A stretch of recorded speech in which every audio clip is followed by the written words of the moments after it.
நீங்கள் பார்த்து கொண்டிருப்பது 24 நியூஸ் தமிழ். வணக்கம். 24 நியூஸ் செய்திகளுக்காக செய்தி வாசிப்பவர் வித்யா. சொத்து பிரச்சனையில் வாலிபர் மீது கொதிக்கும் எண்ணெயை ஊற்றிய பல் டாக்டர் கைது.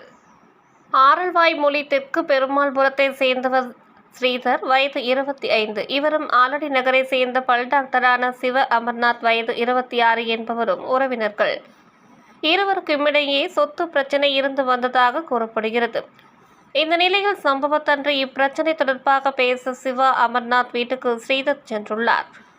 அப்போது அங்கு வைத்த ஸ்ரீதர் மீது சிவ அமர்நாத் கொதிக்கும் எண்ணெயை ஊற்றி உள்ளார். இதில் படுகாயமடைந்த அவர் நாகர்கோவில் உள்ள ஒரு தனியார் ஆஸ்பத்திரியில் அனுமதிக்கப்பட்டு சிகிச்சை பெற்று வருகிறார். இது குறித்து ஸ்ரீதர் ஆரல்வாய்மொழி போலீசில் புகார் அளித்தார். அதன் பேரில் வழக்கு பதிவு செய்து சிவ அமர்நாத்தை போலீசார் கைது செய்தனர். 24 நியூஸ் தமிழ் செய்திகளுக்காக கன்னியாகுமரி மாவட்ட செய்தியாளர் டாக்டர் சி. அபிஸ் ராஜா.